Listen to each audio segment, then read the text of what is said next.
The magic നോവലിലേക്ക് സ്വാഗതം. തുലാഭാരം part 4.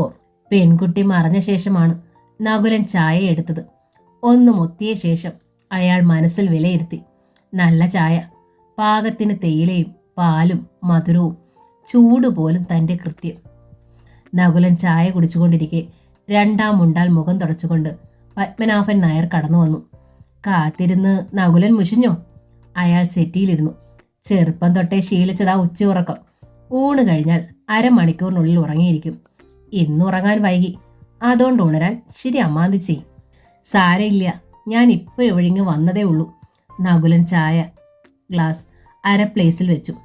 കുട്ടി ചായ കൊണ്ട് തന്നു അല്ലേ? പത്മനാഭൻ നായർ ചോദിച്ചു. ഉവ്വ്, അത് മൂന്നാമത്തെ കുട്ടിയാണ്, അരുന്ധതി. മൂത്തവരുടെ രണ്ടുപേരുടെയും കല്യാണം കഴിഞ്ഞു. മൂത്തവളുടെ ഭർത്താവ് മാഷാണ്. രണ്ടാമത്തവളുടെ ആളിനും റേഷൻ കടയാ. ഈ കുട്ടി പഠിക്കാൻ ഇത്തിരി മോശമായിരുന്നു, പക്ഷേ വീട്ടുകാര്യങ്ങളിലൊക്കെ സമർത്ഥയാണ് കേട്ടോ. തയ്ക്കും പാടും.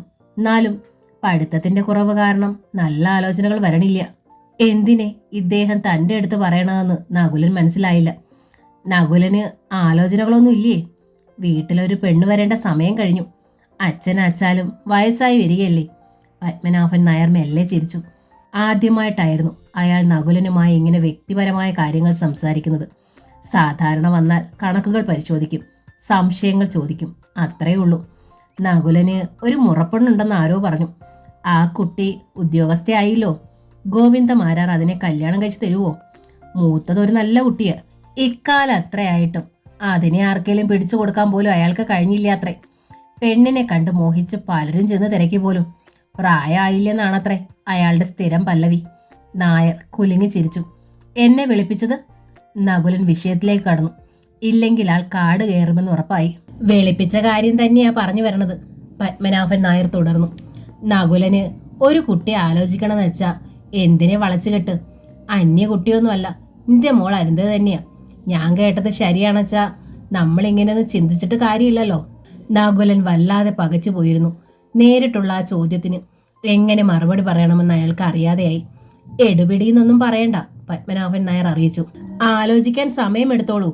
ഒന്നുകൂടി, ഈ കല്യാണത്തിന് സമ്മതാച്ച റേഷൻ കടയ്ക്കായി ഇനി പണമൊന്നും അടയ്ക്കണ്ട. റേഷൻ കട തൻ്റെ പേരിൽ ഞാനങ്ങനെ എഴുതി തരും. നാട്ടുകാർ പറയണതല്ല, താൻ പറയണത് എനിക്ക് വിശ്വാസം. നകുലൻ മെല്ലെ എഴുന്നേറ്റു. ഓർക്കാപ്പുറത്തായതുകൊണ്ട് തനിക്കൊരു ഷോക്കായിട്ടുണ്ടാവും ഇത്. പത്മനാഭൻ നായർ ചിരിച്ചു. സാരയില്ല, എൻ്റെ ഒരു രീതിയാ ഇതെന്ന് മനസ്സിൽ കരുതിയാൽ മതി. എന്തും വെട്ടിത്തുറന്ന് പറയും ഞാൻ. ഒന്നും മനസ്സിൽ വെച്ച് മദ്ദളം കൊട്ടില്ല. ഞാൻ മറ്റൊരു ദിവസം വരാം, നകുലൻ പതർച്ചയോടെ പറഞ്ഞു. ആയിക്കോട്ടെ. കൂട്ടത്തിൽ ഒന്നുകൂടി പറഞ്ഞോട്ടെ, ഞാനിപ്പോൾ ഇങ്ങനെ ചാടിക്കയറി പറയാനൊരു കാരണം കൂടിയുണ്ട്. എൻ്റെ അരുന്ധതിക്ക് തൻ്റെ മേലൊരു താല്പര്യം ഉണ്ടെന്ന് കൂടി എൻ്റെ ഭാര്യ പറഞ്ഞിരിക്കുന്നു. ഇനിയിപ്പം താൻ തീരുമാനിക്കുക. തനിക്കിതിൽ താല്പര്യം ഇല്ലെന്ന് വെച്ചാൽ തുറന്നു പറയാം. എനിക്കൊരലോഹ്യവും തോന്നില്ല. ഒരു ഉപകാരം മാത്രം ചെയ്താൽ മതി. ഞാൻ ഈ പറഞ്ഞ കാര്യങ്ങൾ മൂന്നാമതൊരാൾ അറിയാതെ കണ്ണടച്ച് വിട്ടേക്കുക. പത്മനാഭൻ നായർ പറഞ്ഞു നിർത്തി. നകുലൻ മെല്ലെ ഒതുക്കിറങ്ങി. ആ മനുഷ്യനോ ആ കുട്ടിക്കോ ആശ നൽകുന്ന ഒരു പെരുമാറ്റവും തന്നിൽ നിന്നുണ്ടാകരുതെന്ന് അയാൾക്ക് നിർബന്ധമുണ്ടായിരുന്നു. പത്മനാഭൻ നായരുടെ പ്രകൃതമല്ലാത്തതുകൊണ്ട് വെട്ടി തുറന്ന് നിഷേധിക്കാൻ കഴിയണില്ലെന്ന് മാത്രം. ഏതായാലും ഇനി ഈ വീട്ടിലേക്ക് വരണില്ല. ആ കുട്ടിയുടെ കണ്ണിൽ തൻ്റെ നിഴൽ പോലും ഇനി വീഴണ്ട. അന്ന് രാത്രി അയാൾ തുളസിക്കൊരു കത്തെഴുതി. നമ്മുടെ ബന്ധം അറിയാവുന്ന ഈ നാട്ടിൽ നിന്ന് തന്നെ എനിക്കൊരു കല്യാണാലോചന വന്നിരിക്കുന്നു. ഒരുപക്ഷെ നീ ചോദിക്കും, സമ്മതിച്ചൂടെ എന്നും. ആവുന്നില്ല എനിക്ക്. നിനക്ക് പകരമായി മറ്റൊന്ന് സങ്കല്പിക്കാനേ നകുലിന് കഴിയില്ല. അതുകൊണ്ടാണ് ഞാൻ ഇങ്ങനെ കാത്തിരിക്കുന്നത്. നിന്റെ ഏട്ടത്തിയുടെ കല്യാണം കഴിഞ്ഞാൽ എൻ്റെ കാത്തിരിപ്പ് അവസാനിക്കണം. തെക്കേ മാരാത്ത വീടും ഒരു വീടായി മാറണം. അവിടെ വിളക്ക് തെളിക്കാനും അടുപ്പെരിക്കാനും എൻ്റെ തുളസി എത്തണം. ആധികാരികമായി അത് ഓർമ്മപ്പെടുത്താനാ ഈ കത്ത്. എത്ര ആലോചനകൾ ഞാൻ തട്ടിയെറിഞ്ഞ് നിനക്കറിയാമല്ലോ, നിന്റെ നകുലൻ. ആ കത്ത് വായിച്ചിട്ട് തുളസിക്ക് ആദ്യമൊന്നും തോന്നിയില്ല. ഏട്ടത്തിയുടെ കല്യാണം കഴിഞ്ഞാലുടൻ തെക്കാം മാരത്തേക്ക് താമസം മാറ്റാൻ അവൾ തീരുമാനിച്ചു കഴിഞ്ഞിരുന്നു. ആരൊക്കെ എതിർത്താലും അതിന് മാറ്റം ഉണ്ടാവില്ല. ആ കത്തിനെക്കുറിച്ച് തുളസി ശ്രീകുമാരി അമ്മയോടും പറഞ്ഞിരുന്നു. ആ അമ്മ ഇപ്പോൾ അവളുടെ ഉറ്റ കൂട്ടുകാരിയായിരുന്നു. കൃഷ്ണൻ ഇങ്ങ് വന്നോട്ടെ, ഈ കല്യാണം നമുക്ക് ഉറപ്പിക്കാം. അതിനായി സഹോദരങ്ങളെ വിളിച്ചു വരുത്തി ശ്രീകുമാരിയമ്മ. കൃഷ്ണചന്ദ്രന് കുറച്ച് ഭേദപ്പെട്ട കുടുംബത്തിൽ നിന്ന് ഉദ്യോഗമുള്ളൊരു കുട്ടിയെ കിട്ടില്ലേ? അവരുടെ സഹോദരൻ രാമചന്ദ്രൻ തിരക്കുന്നത് അകത്തെ മുറിയിൽ നിന്ന് തുളസി കേട്ടു. ഉദ്യോഗമുള്ള കുട്ടി വന്നാൽ ഞാൻ ഈ വീട്ടിൽ തനിച്ചാവില്ലേ? ശ്രീകുമാരിയമ്മ തിരക്കി. അവർ ഭാര്യയും ഭർത്താവും കൂടി ഉദ്യോഗസ്ഥലത്തും താമസിക്കും. ഇപ്പോഴും ഏട്ടത്തി തനിച്ചല്ലേ ഈ വീട്ടില്? അനിയത്തി വത്സല ചോദിച്ചു. കൃഷ്ണന് സമ്മതവാ ഒരു പാവപ്പെട്ട പെൺകുട്ടിക്ക് ആശ്രയം കൊടുക്കാൻ. പിന്നെ നിങ്ങൾക്കെന്താ തരക്കേട്? തെല്ല് ഈർഷ്യയിലാണ് ശ്രീകുമാരിയമ്മ പറഞ്ഞത്. ഞങ്ങൾ പറഞ്ഞേ ഉള്ളൂ ഏട്ടത്തി. രാമചന്ദ്രനും വത്സലയും കൈമലർത്തി. എങ്കിൽ നിങ്ങൾ എല്ലാവരും സഹകരിച്ച് എത്രയും പെട്ടെന്ന് ഈ കല്യാണം നടത്തി തരിക. പാവപ്പെട്ടൊരു കുട്ടിയാകുമ്പോൾ ഈ കുടുംബം നോക്കി അതിവിടെ നിന്നോളും. സ്വന്തം വണ്ടി ഉള്ളത് കൊണ്ട് കൃഷ്ണൻ പോയി വന്നോളും. എന്നെക്കൊണ്ട് അതുങ്ങൾക്ക് ഒരു ബുദ്ധിമുട്ടും ഉണ്ടാവില്ല. അന്തിക്കൊരു തുണയുണ്ടായാൽ മതി എനിക്ക്. അങ്ങനെ ശ്രീകുമാരി അമ്മയുടെ സഹോദരങ്ങൾ വടക്കേ മാരാത്ത് ചെന്ന് ലക്ഷ്മിയെ കണ്ടു. കുട്ടി എല്ലാവർക്കും ഇഷ്ടമായി. തീരെ ഗതിയില്ലാത്തൊരു കുടുംബം എന്നൊരു തോന്നലുണ്ടായി അവർക്ക്. കൃഷ്ണന്റെ ഉത്തരവാദിത്തമേറും. രാമചന്ദ്രൻ വത്സലയുടെ കാതിൽ മന്ത്രിച്ചു. ഈ പെറ്റിക്കോട്ടിട്ട ചെറിയ കുട്ടിയെ വരെ കല്യാണം കഴിപ്പിച്ച് വിടേണ്ടി വരുവൻ. അവർ ഇറങ്ങാൻ നേരം ഗോവിന്ദമാരെ അറിയിച്ചു. സ്ത്രീധനമൊന്നും പ്രതീക്ഷിക്കണ്ടാട്ടോ. സ്ത്രീധനമൊന്നും ഞങ്ങൾ ചോദിച്ചില്ലല്ലോ. രാമചന്ദ്രന് ശുണ്ഠി വന്നു. എന്തിന് തോക്കിൽ കയറി വെടിവെക്കണത്? കല്യാണ ചെലവിനും ഇവിടെ കരുതലൊന്നും ഇല്ല. ഗോവിന്ദമാരാർ വിട്ടില്ല. കുട്ടിക്ക് അത്ര പ്രായമൊന്നും ആയിട്ടില്ലെന്നും അതുകൊണ്ട് ഒരു 2 വർഷം കഴിഞ്ഞാവും കല്യാണം എന്നായിരുന്നു ഞങ്ങളുടെ തീരുമാനം. മൂത്ത ചെക്കൻ്റെ കല്യാണം കഴിഞ്ഞിട്ട് ആണ്ടായില്ല. ഗോവിന്ദമാരാരുടെ തനിനിറം വന്നവർക്ക് ബോധ്യമായി. ശ്രീകുമാരിയമ്മ പറഞ്ഞുവിട്ട കാര്യങ്ങൾ അവർ ഓർത്തു. സാരയില്ല, അത്തരം കാര്യങ്ങൾ കൃഷ്ണൻ നോക്കിക്കൊള്ളും. നിങ്ങൾ കുളിച്ച് നല്ല വേഷം ധരിച്ച് പെണ്ണിന്റെ കൈ പിടിച്ചു കൊടുക്കാൻ മനസ്സ് കാട്ടിയാൽ മതി. അതിലെ പരിഹാസം ഗോവിന്ദമാരാർക്ക് മനസ്സിലായില്ല. തുളസിയും ലക്ഷ്മിയും കൂടി ചെന്ന് മുരളിയെ കണ്ടു. രാജമ്മയും ചന്ദ്രയും നിറഞ്ഞ ആഹ്ലാദത്തിൽ അവരെ സ്വീകരിച്ച് സൽക്കരിക്കുകയും ചെയ്തു. കാര്യം പറഞ്ഞപ്പോൾ മുരളിയുടെ മുഖം മങ്ങി. നിന്റെ കല്യാണം കഴിഞ്ഞതല്ലേ ഉള്ളൂ, ഞാനിപ്പോൾ എന്തെടുത്ത് സഹായിക്കും? അങ്ങനെ പറയാതെ മുരളിയേട്ടാ. ചന്ദ്രിക ഉദാര മനസ്കയായി. ഉള്ളതുപോലെ നമുക്ക് എന്തേലും കൊടുക്കാം. തടസ്സം പറയണ്ട, കല്യാണം നടന്നു പോട്ടെ. ഏട്ടനൊന്നും സഹായിക്കണ്ട, തുളസി പറഞ്ഞു. ഏട്ടനും ഏട്ടത്തെ അമ്മയും കാലേ വന്ന് കല്യാണ നിശ്ചയവും കല്യാണവും ഭംഗിയായി നടത്തി തന്നാ മതി. അപ്പോ നിന്റെ കയ്യിൽ പണം ഉണ്ടില്ലേ? മുരളിയുടെ മുഖത്ത് പരിഭവം പ്രകടമായി. പണം ഉണ്ടായിട്ടല്ല, തുളസി അറിയിച്ചു. അവര് ധർമ്മമായി കല്യാണം നടത്തുക. അങ്ങനെ കൂട്ടിയാൽ മതി. തൃക്കയിൽ വെച്ച് ഏറ്റവും എളിയ തോതിൽ നടത്താൻ നമുക്ക്. അമ്മാമ്മയും നകുലേട്ടന് സഹായിക്കാൻ നേരിട്ടുണ്ട്. അതെന്തിനാ അങ്ങനെ നാട് നീളെ നടന്ന് സഹായം തണ്ടണത്? മുരളി ചോദിച്ചു. അത്ര ഗതികേടായോ നമുക്ക്? ഗതികേടായിട്ടോ തെണ്ടിയിട്ടോ അല്ല, മനസ്സോടെ സഹായിക്കുക. മനസ്സൊക്കെ നമുക്കറിയാലോ. മുരളി മുഖം തിരിച്ചു. ലക്ഷ്മിയുടെ കല്യാണം നടന്നാലുടൻ നിന്നെ അവർക്കെടുക്കാലോ. നിന്റെ ശമ്പളത്തിലാ അമ്മാമ്മയുടെയും മോൻ്റെയും കണ്ണ്. തുളസിക്ക് നന്നായി ദേഷ്യം വന്നു. അതുകൊണ്ട് അവൾ ഒന്നും മിണ്ടിയില്ല. തൃക്കയിൽ വെച്ചാണ് കല്യാണമെങ്കിൽ മുഹൂർത്തം കുറിക്കുമ്പോൾ എൻ്റെ ഡേറ്റും കൂടി ഒന്ന് കണക്കിലെടുക്കണേ തുളസി, ചന്ദ്രിക പറഞ്ഞു.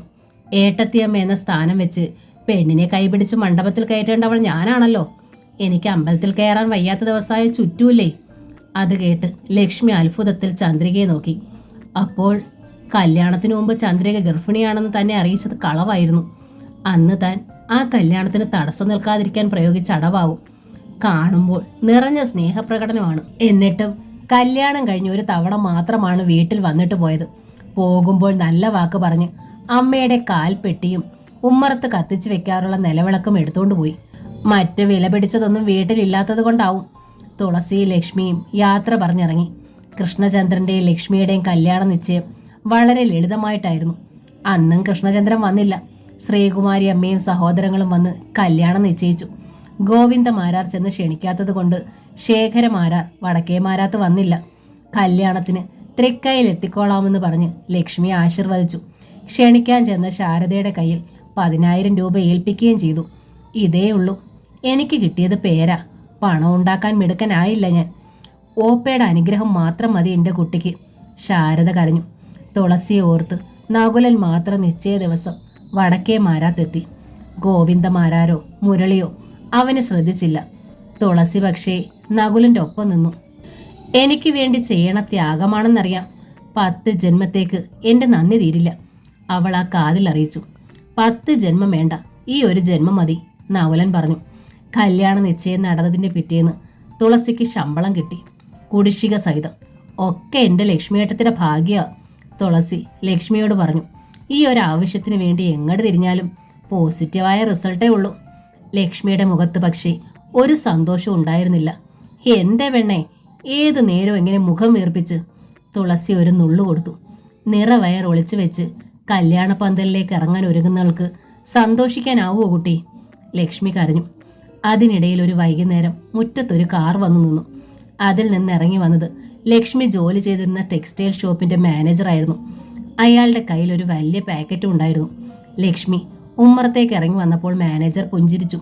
ലക്ഷ്മിയുടെ കല്യാണം ഞങ്ങളെ അറിയിച്ചില്ലെങ്കിലും ഒരു പ്രസന്റേഷൻ വാങ്ങിക്കൊണ്ട് വന്ന് തരണമെന്ന് MD പറഞ്ഞു. കല്യാണം എന്നാണെന്ന് അറിയിച്ചാൽ MD വരും. വരന്റെ മേൽവിലാസം കൂടി തന്നയക്കണമെന്ന് പറഞ്ഞു. അവിടേക്കും ഒരു ഗിഫ്റ്റ് അയക്കണം അത്രേ. വേണ്ട, ലക്ഷ്മി പറഞ്ഞു. മാനേജറുടെ മുഖം മങ്ങി. ഉമ്മറത്തുണ്ടായിരുന്ന ഗോവിന്ദമാരാരും ശാരദയും അമ്പരപ്പിൽ മകളെ നോക്കി. കല്യാണത്തിന് ആരും വരികയും വേണ്ട, ലക്ഷ്മി തുടർന്നു. മനഃപൂർവ്വം ഒഴിവാക്കിയതാ. മാനേജറുടെ മുഖം ഒന്നുകൂടി കറുത്തു. ഒന്ന് പതറി നിന്ന ശേഷം അയാൾ പറഞ്ഞു, എങ്കിൽ ഈ ഉപഹാരം വാങ്ങണം. എന്റെ ജോലി തീരുമല്ലോ. ഞങ്ങളുടേത് എല്ലാ ആശംസകളും ഉണ്ട് ഒപ്പം. ഇതും വേണ്ട, ലക്ഷ്മി മുഖം വെട്ടിത്തിരിച്ചു. കൊണ്ടുപോയി MDയുടെ കയ്യിൽ വെച്ച് ഏൽപ്പിച്ചേക്ക്. അവൾ തിരിഞ്ഞകത്തേക്ക് പോയി. മാനേജർ കാറിൽ കയറി സ്ഥലം വിട്ടു. തുളസി വന്നപ്പോൾ ലക്ഷ്മി പറഞ്ഞു, അയാൾ രണ്ടും കൽപ്പിച്ചാണെന്നാ തോന്നണത്. എന്നെ ജീവിക്കാൻ വിടില്ല. അതുകൊണ്ട് അയാൾക്കെന്താ ഏട്ടത്തെ പ്രയോജനം? സമ്മാനം സ്വീകരിക്കാതിരുന്നത് ഏതായാലും നന്നായി. ഇനി ആ ഉപദ്രവം ഉണ്ടാവില്ല എന്നാ എന്റെ വിശ്വാസം. കല്യാണത്തിന് വേണ്ടി തുളസി ഒരാഴ്ചത്തേക്ക് സ്കൂളിൽ നിന്ന് അവധിയെടുത്തു. വീട്ടിലേക്ക് പുറപ്പെടും മുമ്പേ സ്കൂളിൽ എല്ലാവരെയും പ്രത്യേകം ക്ഷണിക്കുകയും ചെയ്തു. തുളസി പുറപ്പെടാൻ നേരം കൃഷ്ണചന്ദ്രൻ വീട്ടിലെത്തി. കല്യാണത്തിനുള്ള ആഭരണങ്ങൾ അയാൾ അമ്മയെ ഏൽപ്പിച്ചു. ശ്രീകുമാരി അമ്മയാണ് ആ പാക്കറ്റ് തുളസിക്ക് നൽകിയത്. ഇത് മുഴുവൻ നീ നിന്റെ ഏട്ടത്തെ അണിയിക്കണം. നല്ല സുന്ദരിയായി വേണം അവൾ മണ്ഡപത്തിലെത്താൻ. തുളസി ശ്രീകുമാരി അമ്മയും കൃഷ്ണചന്ദ്രനെയും തൊഴുതു. ഇത്രയും കരുണ ലോകത്തിൽ ആരും ആരോടും കാണിച്ചിട്ടില്ല. പറഞ്ഞു കഴിഞ്ഞപ്പോൾ അവൾ കരഞ്ഞുപോയി. ശ്രീകുമാരി അമ്മ തുളസിയെ ചേർത്ത് പിടിച്ച് തഴുകി. ഇനി കല്യാണ മണ്ഡപത്തിലെ നമ്മൾ കാണും. ചന്ദ്രികയും തുളസിയും ചേർന്നാണ് ലക്ഷ്മിയെ അണിയിച്ചൊരുക്കിയത്. സാരി ധരിപ്പിക്കുമ്പോൾ തുളസി ഞെട്ടലോടെ ശ്രദ്ധിച്ചു. ലക്ഷ്മിയുടെ വയറ് പ്രകടമാവും വിധം വളർന്നിരിക്കുന്നു. ചന്ദ്രി അത് കാണാതിരിക്കാൻ തുളസി മനഃപൂർവ്വം സാരി തലപ്പ് കൊണ്ട് അത് മറപിടിച്ചു. സാരി പിൻ ചെയ്തപ്പോഴും അല്പം അയച്ചു പുതച്ചാണ് അവൾ ചുറ്റിച്ചത്. പുറപ്പെടും മുമ്പ് തുളസി ലക്ഷ്മിയുടെ കാതിൽ പറയുകയും ചെയ്തു, വയറ് ഒന്ന് ഒതുക്കി പിടിച്ച് വേണേ നടക്കാൻ. ലക്ഷ്മിയുടെ മുഖം വല്ലാതെയായി. എങ്കിലും അവൾ ശ്രദ്ധിച്ചു തന്നെ നടന്നു. മണ്ഡപത്തിൽ വെച്ച് ലക്ഷ്മി തന്റെ വരന്റെ മുഖം കണ്ടു. കൃഷ്ണചന്ദ്രൻ തന്റെ വധുവിന്റെ മുഖവും. രണ്ടുപേരും ഒരുപോലെ പകച്ചുപോയി. കല്യാണ മണ്ഡപം വട്ടം ചുറ്റുന്നത് പോലെ ലക്ഷ്മിക്ക് തോന്നി. ക്രമേണ കണ്ണിൽ ഇരുട്ട് കയറി. ജീവിതത്തിൽ ഒരേ ഒരു പുരുഷമുഖമായി അവളുടെ മനസ്സിനെ സ്വാധീനിച്ചിട്ടുള്ളൂ. അയാളാണ് തന്റെ തൊട്ടരികിൽ വരനായിരിക്കുന്നത്. കോരിത്തരിക്കേണ്ട നിമിഷമാണ്. പക്ഷേ എങ്ങനെ? അതേ സങ്കീർണാവസ്ഥയിലായിരുന്നു കൃഷ്ണചന്ദ്രനും. ജീവിതത്തിലെ ആദ്യത്തെ പെൺകുട്ടിയാണ് വധു വേഷമണിഞ്ഞ അരികിൽ. പക്ഷേ ഇവളാണ് തന്നെ നിരാശയുടെ പടുകുഴിയിലേക്ക് വലിച്ചെറിഞ്ഞത്, സ്ത്രീ വിദ്വേഷിയാക്കി മാറ്റിയത്. ഇനി പിന്നാലെ നടക്കരുത്, എന്റെ കല്യാണം നിശ്ചയിച്ചു എന്ന് പറഞ്ഞ് പുറംതിരിഞ്ഞ് നടന്നവളാണ് ഇപ്പോൾ പട്ടുപുടവയണിഞ്ഞ്. അന്ന് ആ വിവാഹം നടന്നില്ലേ? അതോ ഇതവളുടെ രണ്ടാം വിവാഹമാണോ? ചോദ്യങ്ങൾ നെഞ്ചിൽ കിടന്ന് കിതച്ചു. അമ്മയുടെ ചിരകാല സ്വപ്നമാണ് തൻ്റെ ഈ വിവാഹം. അമ്മ ചൂണ്ടിക്കാട്ടുന്ന പെണ്ണിനെ വിവാഹം ചെയ്തോളാമെന്ന് വാക്ക് കൊടുത്തതുമാണ്. പെണ്ണിന്റെ ഫോട്ടോ പോലും കാണണ്ട എന്ന് ശടിച്ചത് തൻ്റെ മാത്രം കുറ്റം. എന്താ കൃഷ്ണ ആലോചിച്ചിരിക്കുന്നത്? ഈ താലിമാലയങ്ങ് വാങ്ങൂ. അമ്മാമ്മ രാമകൃഷ്ണൻ കൃഷ്ണചന്ദ്രന്റെ നേർക്ക് താലി നീട്ടി. കൃഷ്ണചന്ദ്രൻ അത് വാങ്ങി മുന്നിലിരിക്കുന്ന പെണ്ണിന്റെ കഴുത്തിൽ കെട്ടി. ആ മുഖം അയാൾ ഒരിക്കൽ കൂടി ശ്രദ്ധിച്ചു. കണ്ണുകൾ പാതി അടച്ച് വെച്ചിരിക്കുകയാണ്.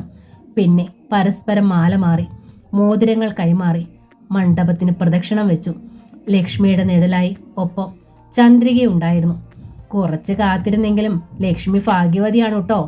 ചന്ദ്രിക ലക്ഷ്മിയുടെ കാതിൽ മന്ത്രിച്ചു. നല്ല സുന്ദരൻ, എന്ത് ചേർച്ചയാ രണ്ടും തമ്മിൽ. ചുറ്റും നിന്ന പെണ്ണുങ്ങൾ അത് തന്നെയാ പിറുപിറുത്തോണ്ടിരുന്നത്. ലക്ഷ്മിയുടെ മുഖത്ത് അത് കേട്ട ഭാവമില്ല.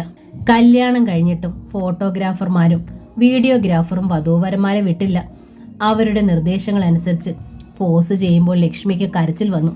അത് മനസ്സിലാക്കിയിട്ട് കൃഷ്ണചന്ദ്രൻ നിർദ്ദേശിച്ചു, മതി. സദ്യയുടെ സമയത്ത് കൃഷ്ണചന്ദ്രനും ലക്ഷ്മിയും തനിച്ചായി. നമ്മൾ ആദ്യം കാണുകയാണല്ലേ? അരികിലിരുന്ന ലക്ഷ്മിയെ നോക്കാതെ അയാൾ ചോദിച്ചു. ചുണ്ടു വിതുമ്പി. മറുപടി അതിലൊതുങ്ങി. നോക്കാതെ തന്നെ കൃഷ്ണചന്ദ്രൻ അത് മനസ്സിലാക്കി. സാരയില്ല, സന്തോഷമായിരിക്കുക, അയാൾ പറഞ്ഞു. ഇത് നമ്മുടെ വിധിയാ. ഇല്ലെങ്കിൽ ഒരു ഫോട്ടോ എങ്കിലും മുമ്പേ എൻ്റെ കയ്യിലെത്തുമായിരുന്നു. ഇനിയിപ്പോൾ പഴയ കഥകളൊന്നും ഓർക്കണ്ട. ഒന്നും മറ്റുള്ളവർ അറിയുകയും വേണ്ട. ദേ, നമ്മൾ ആദ്യമായി കാണുകയാണ് കേട്ടോ. അപ്പോഴും ലക്ഷ്മി ശബ്ദിച്ചില്ല. എങ്കിലും മെല്ലെ ഒന്ന് തലയാട്ടി. കൃഷ്ണചന്ദ്രൻ അരികിലിരുന്ന മറ്റുള്ളവരോടെല്ലാം തമാശകൾ പറഞ്ഞു ചിരിച്ചു. ഒന്ന് രണ്ട് സുഹൃത്തുക്കൾ ലക്ഷ്മി കേൾക്കെ അയാളെ അഭിനന്ദിച്ചു.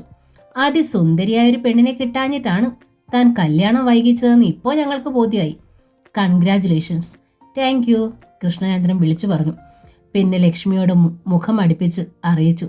പഴയ സൗന്ദര്യമൊന്നും ഇവർ കണ്ടിട്ടില്ലല്ലോ. ധാവണി ഇത്ര അഴകുള്ള വേഷമാണെന്ന് ഞാൻ അറിഞ്ഞത് അന്നാണ്. ലക്ഷ്മിയുടെ കണ്ണ് നിറഞ്ഞു. അത് ശ്രദ്ധിച്ചുകൊണ്ട് കൃഷ്ണചന്ദ്രൻ തുടർന്നു.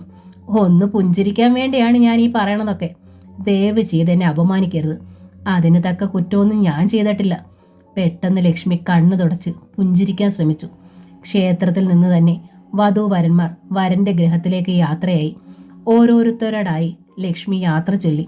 അമ്പിളിക്കുട്ടിയെയും രാധുവിനെയും കെട്ടിപ്പിടിച്ചവൾ കരഞ്ഞു. സന്തോഷമായി പോയിട്ട് വാ മോളെ, ശാരദ പറഞ്ഞു. ഇതോടെ നിന്റെ കഷ്ടകാലം തീർന്നു. അമ്മയ്ക്കത് ഉറപ്പാ. ലക്ഷ്മി തിരിഞ്ഞ് ദയനീയമായി തുളസി ഒന്ന് നോക്കി. സാരമില്ല എന്നർത്ഥത്തിൽ തുളസി ഒന്ന് കണ്ണ് ചലിപ്പിച്ചു. വധൂവരന്മാരുടെ അലങ്കരിച്ച വാഹനം നീങ്ങിയപ്പോൾ തുളസി അമ്മയെ കെട്ടിപ്പിടിച്ചു കരഞ്ഞു. കൂടെ അമ്പിളിക്കുട്ടിയും രാധികയും. എങ്കിൽ പിന്നെ എന്തിനാ ഇത്ര പങ്കപ്പാട് കഴിച്ചതിനെ കല്യാണം ചെയ്തയച്ചത്? 2 ആണ്ടുകൂടി കഴിഞ്ഞിട്ട് മതിയെന്ന് ഞാൻ പറഞ്ഞതാ. നല്ലോ, ഇനിയിപ്പം ഒരുത്തിയുടെ വരുമാനത്തിൽ ജീവിക്കാലോ. നോക്കിക്കോ, എല്ലാരും കരയാൻ പോണതേ ഉള്ളൂ. ഗോവിന്ദമാരാരുടെ കുത്തുവാക്ക്. അതെങ്കിലും രക്ഷപ്പെട്ടെന്നല്ലോ ഉള്ള സന്തോഷത്തിൽ കരഞ്ഞതാ. ശാരദ മൂക്ക് പിഴിഞ്ഞു. നിങ്ങൾക്ക് പിന്നെ മക്കളുടെ വരുമാനം മാത്രമല്ലേ നോട്ടമുള്ളൂ? ഗോവിന്ദമാരാർ മറുപടി പറഞ്ഞില്ല. മാരാത്തേക്ക് മടങ്ങുമ്പോൾ നകുലൻ തുളസിയോട് ചോദിച്ചു. ഏതായാലും ഏട്ടത്തിയുടെ കല്യാണം കഴിഞ്ഞല്ലോ. ഇപ്പൊ ഞാൻ വിളിക്കണോ? എൻ്റെ ഒപ്പം പോരുന്നോ? പോരാമായിരുന്നു, തുളസി പുഞ്ചിരിച്ചു. പക്ഷേ ഇന്നത്തെ മുഹൂർത്തം കഴിഞ്ഞു പോയല്ലോ. ഒരു നല്ല മുഹൂർത്തം കണ്ടുപിടിച്ച് ഇത്ര ആഘോഷത്തോടൊന്നും അല്ലെങ്കിലും ഒരു ചില്ലറ കല്യാണ ചടങ്ങോടെ എന്നെ കൊണ്ടുപോയിക്കൂടെ? ഏത് പെണ്ണിന്റെ ആശയാണല്ലോ അത്. ശരി, ഒരു നിമിഷം ആലോചിച്ച് നിന്നിട്ട് നകുലൻ കുസൃതിയിൽ തലകുലുക്കി. ഇനി വരുന്ന ആദ്യ മുഹൂർത്തം തടസ്സമൊന്നും പറയരുത്. വാക്ക്. നകുലന്റെ കൈത്തണ്ടയിൽ ഒരു നുള്ളു കൊടുത്തിട്ട് തുളസി ഓടിപ്പോയി. കാറിൽ വധൂവരന്മാരെ കൂടാതെ ഡ്രൈവറും അയാളുടെ അരികിലായ കൃഷ്ണചന്ദ്രന്റെ അമ്മാമ്മയും ഉണ്ടായിരുന്നു. അതുകൊണ്ട് കാർ വീട്ടിലെ പടിപ്പുരയുടെ മുന്നിൽ നിന്നപ്പോൾ കൃഷ്ണനും ലക്ഷ്മിയും തമ്മിൽ യാതൊന്നും ഉരിയാടിയില്ല. കാറിൽ നിന്നിറങ്ങിയപ്പോൾ ഒരു സ്വകാര്യ നിമിഷം കിട്ടി. ആ നേരത്ത് കൃഷ്ണചന്ദ്രൻ ലക്ഷ്മിയോട് പറഞ്ഞു. ഒരു ചോദ്യം മനസ്സിൽ കിടന്ന് പുകയുക. വലത് കാൽ വെച്ച് ഞങ്ങളുടെ വീട്ടിലേക്ക് കയറും മുമ്പ് അതിനൊരു മറുപടി തന്നിരുന്നെങ്കിൽ വേണ്ടിയില്ല. ലക്ഷ്മി ചോദ്യഭാവത്തിൽ കൃഷ്ണചന്ദ്രനെ നോക്കി. അന്ന് അവസാനമായി എന്നോട് പറഞ്ഞ വാചകം ഓർമ്മയില്ലേ? ഇനി പിന്നാലെ നടക്കരുത്, എന്റെ കല്യാണം നിശ്ചയിച്ചെന്ന്. കൃഷ്ണചന്ദ്രൻ ആരാഞ്ഞു. ലക്ഷ്മിയുടെ മുഖത്ത് ഒരു ഇടുത്തി പ്രകടമായി. ആ കല്യാണം നടന്നില്ല അല്ലേ? എങ്ങനെ മുടങ്ങിയത്? ലക്ഷ്മിയുടെ കണ്ണുകൾ നിറഞ്ഞു. അതോ അത് നടന്നോ? കൃഷ്ണചന്ദ്രൻ വിട്ടില്ല. പെട്ടെന്ന് ലക്ഷ്മി പൊട്ടിക്കരഞ്ഞു. കരയരുത്. കൃഷ്ണചന്ദ്രന്റെ ശബ്ദത്തിൽ താക്കീത് കലർന്നു. നമ്മളെ എതിരേൽക്കാൻ പെണ്ണുങ്ങൾ നിലവിളക്കും താലവുമായി വരണുണ്ട്. അവരിങ്ങെത്തും മുമ്പ് പറയേ, ഇത് 2ാം വിവാഹമാണോ? അല്ല. ലക്ഷ്മി ചുണ്ട് കടിച്ചമർത്തി. അപ്പോ അന്നാ കല്യാണം നടന്നില്ല അല്ലേ? ലക്ഷ്മി ഒന്ന് മൂളി. സത്യം പറയാനാവില്ലല്ലോ. പറഞ്ഞാൽ ആ നിമിഷം ഈ വീട്ടിൽ നിന്ന് മടങ്ങേണ്ടി വരും. അപ്പോഴേക്കും തൊട്ടരികിൽ നിന്ന് സ്ത്രീകളുടെ കുരവ കേൾക്കായി. വധൂവരന്മാരെ എതിരേറ്റ് അവർ വീട്ടിനുള്ളിലേക്ക് കൊണ്ടുപോയി. ശ്രീകുമാരിയമ്മ ലക്ഷ്മിയെ കെട്ടിപ്പിടിച്ച് നെറുകയിൽ മുത്തി. ഇനി ഇത് നിന്റെ വീട്. നീ വേണം ഇവിടെ വിളക്ക് കത്തിക്കാനും ഊണ് വിളമ്പാനും. അതുമാത്രം മതിയോ ഏട്ടത്തി? ശ്രീകുമാരിയമ്മയുടെ അനിയത്തി വത്സല കളിയാക്കി. ബാക്കിയൊക്കെ അവർ അറിഞ്ഞു ചെയ്തോളും, ശ്രീകുമാരിയമ്മ തിരിച്ചടിച്ചു. മറ്റുള്ളവർ അത് കേട്ട് ചിരിച്ചു. തുളസി പറഞ്ഞ ലക്ഷ്മിക്ക് ആ വീട് മുമ്പ് കണ്ടതുപോലെ പരിചയമായിരുന്നു. 1 മണിക്കൂർ കൊണ്ട് 10 ജന്മത്തിന്റെ പരിചയമായ അമ്മയോട്. ലക്ഷ്മി ചായ എടുക്കുമ്പോൾ ശ്രീകുമാരിയമ്മ കുസൃതി പുഞ്ചിരിയോടെ കീർത്തനം പാടി. ലക്ഷ്മി അതിശയിച്ചു പോയി. എൻ്റെ അമ്മ സന്ധ്യയ്ക്ക് ചൊല്ലിയിരുന്ന കീർത്തനമ്മ, ശ്രീകുമാരിയമ്മ പറഞ്ഞു. ഇപ്പം ഞാനത് ചൊല്ലും. മോളെയും ഞാൻ പഠിപ്പിച്ചു തരണുണ്ട്. കുറേ കീർത്തനങ്ങൾ. സന്ധ്യയ്ക്ക് പെണ്ണുങ്ങൾ ഈണത്തിൽ നാമം ജപിക്കുന്ന വീടുകളിൽ നിന്ന് മഹാലക്ഷ്മി ഇറങ്ങി പോവില്ലാത്രേ. പിന്നെ അവർ ചിരിച്ചു. നീയും ലക്ഷ്മി തന്നെ എന്നും ഇവിടെ ഉണ്ടായാൽ മതി. വൈകുന്നേരം കുളിച്ച് ലക്ഷ്മി അടുക്കളയിൽ കയറി. മോൾ അമ്മയെ സഹായിച്ചാൽ മതി. അമ്മ എല്ലാം ചെയ്തോളാം. ഇപ്പോ അതിനുള്ള ആരോഗ്യമുണ്ട്. അത് ഞാൻ സമ്മതിക്കില്ല. ഞാൻ ഇവിടെ ഉള്ളപ്പം, ലക്ഷ്മി ശടിച്ചു. ശ്രീകുമാരിയമ്മ ചിരിച്ചു. നിന്റെ അനിയത്തിയെപ്പോലെ തന്നെ നീയും. അവളെ കണ്ടപ്പോഴാ എനിക്ക് മരുമകളാക്കണമെന്ന് ആശ വന്നത്. അവൾക്ക് പക്ഷേ മുറച്ചിറക്കൻ കാത്തു നിൽക്കണം. അതിപ്പോ ഭാഗ്യായി. അതിലും സാധു പ്രകൃതമുള്ള കുട്ടിയാ നീ. ഏറ്റക്കൈയുള്ള ഒരെണ്ണം ആയിരിക്കരുതേ വരണതെന്ന് ഞാൻ എപ്പോഴും പ്രാർത്ഥിച്ചിരുന്നു. എന്നുവെച്ചാ നിക്ക് 10ഉം പലതൊന്നും ഇല്ലാലോ. ഇതൊന്നല്ലേ ഉള്ളൂ. ആ കണ്ട വിടറി അവൻ ഉപേക്ഷിച്ച എനിക്ക് ആരുണ്ട്? ഇന്നത്തെ പഠിപ്പുകാരി പെണ്ണുങ്ങൾക്ക് അത് മനസ്സിലാവില്ല. കല്യാണം കഴിഞ്ഞ ഭർത്താവും മക്കളും മാത്രം മതി. അലിവോടെ ലക്ഷ്മി ആ അമ്മയുടെ കൈത്തണ്ടയിൽ തൊട്ടു. നീ എന്നെ വിട്ടുപോകല്ലേ മോളെ. ശ്രീകുമാരിയമ്മ കേണു. ലക്ഷ്മി കരഞ്ഞുപോയി. അമ്മയുടെ മകൻ എന്നെ ഇവിടുന്ന് ഇറക്കി വിട്ടാലോ എന്ന് ചോദിക്കാൻ അവൾക്ക് വയ്യായിരുന്നു. നിന്റെ മോള് കരയരുത്. നീ നല്ല കുട്ടിയാന്ന് എനിക്കറിയാം. കൃഷ്ണൻ മറന്നാലും നീ എന്നോട് കരുതലുള്ളവളായിരിക്കും. അത് മതി അമ്മയ്ക്ക്. അത്താഴം വിളമ്പിയ ശേഷമാണ് ലക്ഷ്മി വീണ്ടും കൃഷ്ണചന്ദ്രനെ കാണുന്നത്. നീ ഇത് എവിടായിരുന്നു എൻ്റെ കൃഷ്ണ? തെക്കിനിയിൽ എന്ത് അട്ടഹാസമായിരുന്നു. നാട്ടിലുള്ള പരീക്ഷകൾക്കൊന്നും ഒരൗചിത്യവും ഇല്ല. ഒരു പെൺകുട്ടി കാത്തിരിക്കണുണ്ടല്ലോന്നും. കൃഷ്ണചന്ദ്രൻ ചിരിച്ചു. പെൺകുട്ടിക്ക് കൂട്ടായി അമ്മയില്ലേ? ഞാൻ കല്യാണം കഴിച്ചത് തന്നെ അമ്മയ്ക്ക് വേണ്ടിയല്ലേ? അയാൾ ലക്ഷ്മിയെ നോക്കി. എണ്ണ വറ്റ തിരിയുടേതുപോലെ മങ്ങിയൊരു പ്രകാശമുണ്ടായിരുന്നു ലക്ഷ്മിയുടെ മുഖത്ത്.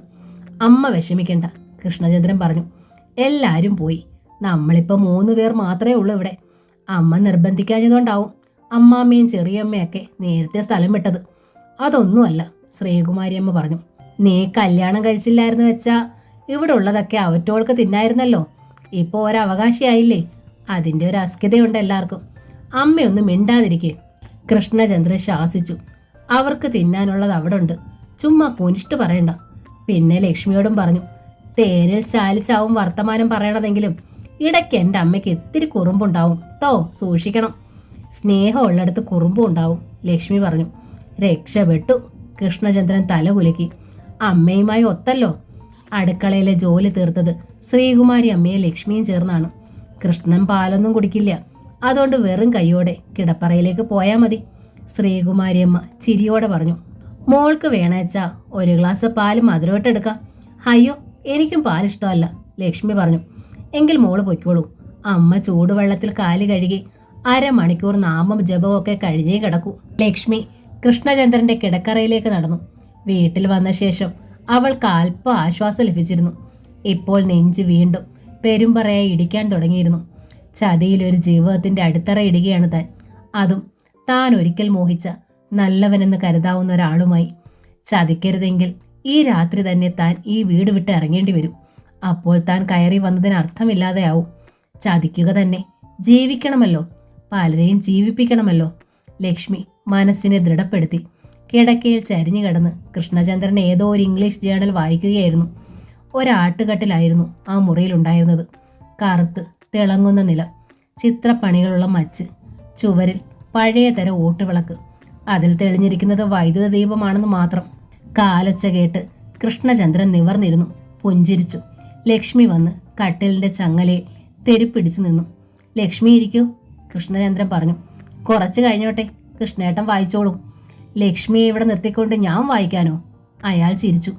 വധു അടുത്തു വന്നപ്പോൾ ആദ്യ രാത്രിയിൽ പുസ്തകം വായിച്ചു കിടക്കുന്ന ഭർത്താവിനെ ഒന്ന് സങ്കല്പിച്ചു നോക്കിയേ. പോരെങ്കിൽ സാധാരണ വധുവല്ല, ഒരിക്കൽ മോഹിച്ച കുട്ടി. ഇവളെ എനിക്ക് തരണേയെന്ന് അമ്പലങ്ങളിൽ വഴിപാട് നേർന്നിട്ടുമുണ്ട്. കൃഷ്ണേട്ടൻ ഇങ്ങനെയൊന്നും പറയരുത്. ലക്ഷ്മിക്ക് കരച്ചിൽ വന്നു. എനിക്ക് പറയണം ലക്ഷ്മി. കൃഷ്ണചന്ദ്രൻ എഴുന്നേറ്റു. എല്ലാം പറയണം. നീ നഷ്ടപ്പെട്ട ശേഷമുള്ള എൻ്റെ അവസ്ഥ. ജോലി ഞാൻ കളഞ്ഞു. തോന്നിയ വഴിക്കുള്ള ജീവിതമായിരുന്നു പിന്നെ. ലക്ഷ്മി എന്നോട് ക്ഷമിക്കണം. നിന്നോടുള്ള ദേഷ്യം തീർക്കാൻ പല പെൺകുട്ടികളെ ഞാൻ സ്നേഹം ഭാവിച്ച് ചതിച്ചിട്ടുണ്ട്. പെണ്ണിൻ്റെ സ്നേഹത്തിൽ എനിക്കൊട്ടും വിശ്വാസമില്ലായിരുന്നു. കുനിഞ്ഞ മുഖത്തോടെ നിശബ്ദം നിന്നു ലക്ഷ്മി.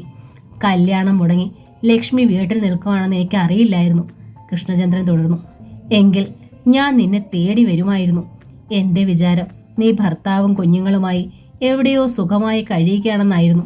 സോറി ലക്ഷ്മി, എന്നോട് സോറി പറയരുത്. ലക്ഷ്മി പൊട്ടിക്കരഞ്ഞു.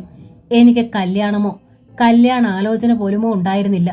ഞാനിന്ന് നുണ പറയുകയായിരുന്നു. അറിയാതെ പറഞ്ഞു പോയതാണവൾ. എന്തിനങ്ങനെ നുണ പറഞ്ഞു? കൃഷ്ണചന്ദ്രന്റെ മിഴികൾ വിടർന്നു. എന്നെ, ലക്ഷ്മി മുഖം പൊത്തിപ്പിടിച്ചു. എന്നെ എന്റെ സമ്മതമില്ലാതെ ഒരാൾ നശിപ്പിച്ചു. അനങ്ങാനാവാതെ ശബ്ദിക്കാനാവാതെ തരിച്ചിരുന്നു പോയി കൃഷ്ണചന്ദ്രൻ. ഓർക്കാപ്പുറത്തേറ്റ വെള്ളിടിയായിരുന്നു. ഹൃദയത്തിൽ എന്നും നനുത്ത വേദനയായി മയങ്ങിക്കിടന്നിരുന്ന പെൺകുട്ടി ഒടുവിൽ അവൾ തന്റെ വധുവായി വിവാഹ മണ്ഡപത്തിലെത്തി. ഒരിക്കൽ ക്രൂരമായി വേദനിപ്പിച്ച് കടന്നുപോയവളാണെന്നറിഞ്ഞിട്ടും ഒരല്പം പോലും വെറുപ്പ് തോന്നിയില്ല. എന്നിട്ടും അവൾ പറഞ്ഞത് എന്താണ്?